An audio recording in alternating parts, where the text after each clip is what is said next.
congratulations for your excellent work. You must have been very tired. And I'm sorry to keep you waking up until a few more minutes. No problem. So you are keen to get back to the Now, as somebody told us that I'm a super old man, some of you remember, I have bid farewell to ACCU in 2009 because that's the time I took retirement from active professional life. And on that occasion, I read the poem to give an homage to ACCU. You might read. Yes. Read together. Oh, ACCU. You are so wonderful, establishing the defense of peace in the heart of all gathered together on common noble cause, showing the genuine form of regional cooperation. Oh, ACCU, you are so sincere, making every effort with smile to take care of all, ensuring that all enjoy joint work, trying to generate collective sense of fulfillment. Oh, ACCU, you are so convivial, creating an atmosphere of joyful encounters and interactions for all, learning to live and work together, enjoying to generate a culture of peace and conviviality. Oh, ACCU, you are so great, showing modesty will develop greater sense of commitment of all, ensuring that all are equal partners, trying to demonstrate joint work creates joint ownership. Oh, ACCU, you are so enchanting, serving as a fountain of hope and happiness for all, nurturing the soil of friendly cooperation. The region will cherish your contribution forever. I'm sure. This represents that you are feeling in this poem, although it could have been better prepared by a more talented person. Now, I have to give the concluding comment today, but of course, I have nothing to add to what you have done so effectively, so well together.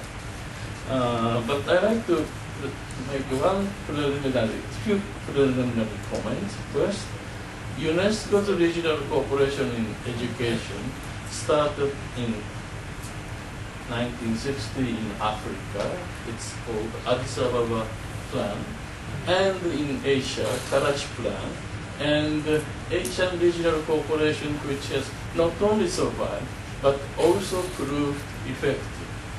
Asian regional cooperation in education is the only regional program which survived, which prospered in UNESCO. I think it is thanks to all of you, because you make it to sustain. Second, although at the beginning our cooperation is more government-oriented or agency-oriented, and it was only meeting in big cities and so on, but it has taken a half century to reach the grassroots at last. And I think you are the really witness of this success. And thirdly, and I think please do remember that we owe the success to the following great personalities. Mondong Kimmarakun, who was one of the most important Minister of Education in the history of education in Thailand. He was so open-minded. whenever UNESCO initiated some new ideas, he immediately took up to experiment in Thailand. And he invited UNESCO to open the regional office in Bangkok. And here we are today, Bangkok office. Mr. Hakim is here to represent it. He's doing excellent work. And also, we must also remember Raja Roy Shin.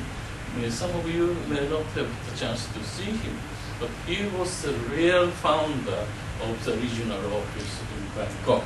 He was a great visionary, great manager, and great humanist. And thirdly, perhaps some of you may not have heard this name, Ryoji Ito, who is the founder of ACCU. He was a character in Japanese ministry, very charming person, and he was in the Educational Planning Committee mission in UNESCO for some time, but after that, returning to Japan, he became Secretary General of the National Commission. From there, he really worked hard to found ACCU, and against many opposition from many quarters. And he was really this person who established this practice of working together in a most convivial way, because he is a very talented amateur player of kabuki.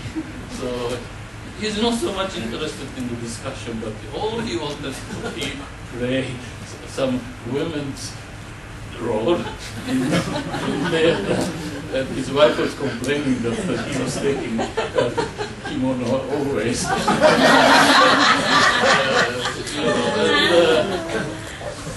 And his interest was to make you happy. You are our guest, you must feel happy. And when one is happy, they are more motivated to come out with great result. You see, and when Japan opened the regional cooperation, and the first thing was to host the first Ministers of Education conference for the implementation of the Karachi Planning 1962 in Tokyo. I think that was the very beginning of regional cooperation in a more operational term in this region. And from there, our regional cooperation really became as a concrete regional program in operation. And Ryoji Ito was one of the persons who really insisted to work together.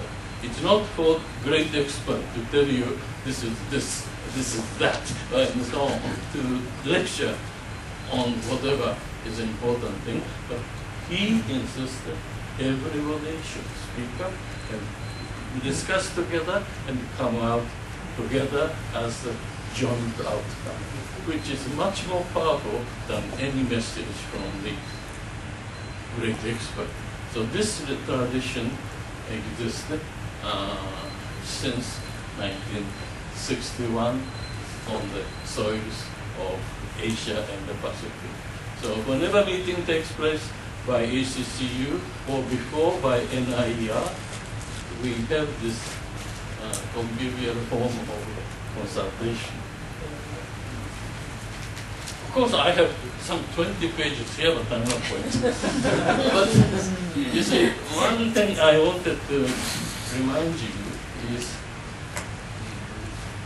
not because I'm an old man, but I think UNESCO is full of treasure in its history. There are so many important values and lessons which come out from UNESCO's effort. For example, education for international understanding, which today in a new revived form, but at one time it suffered from the East-West ideological confrontation sometime, and also at the beginning education for international understanding was not really related to the development agenda. You see, but now we are talking about it as on an equal status with other form of developmental education. So, and also fundamental education, which is another form of liberation from ignorance to achieve peace, started in early days. And it was in this TUFEC, Thailand UNESCO Fundamental Education Center, was the one which Monontin invited UNESCO to help establish in Thailand. Now, Karachi Plan is also one of the carried Asian hope of achieving universal primary education in this region.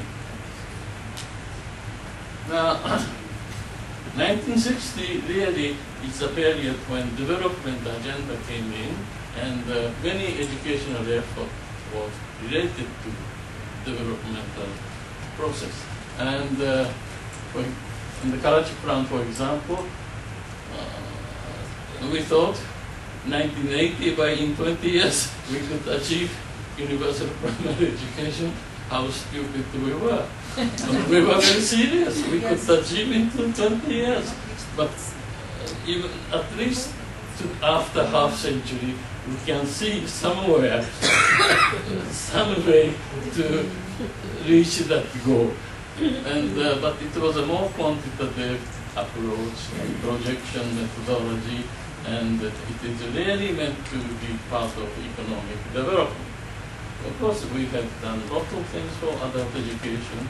From there, evolved lifelong education in 1965.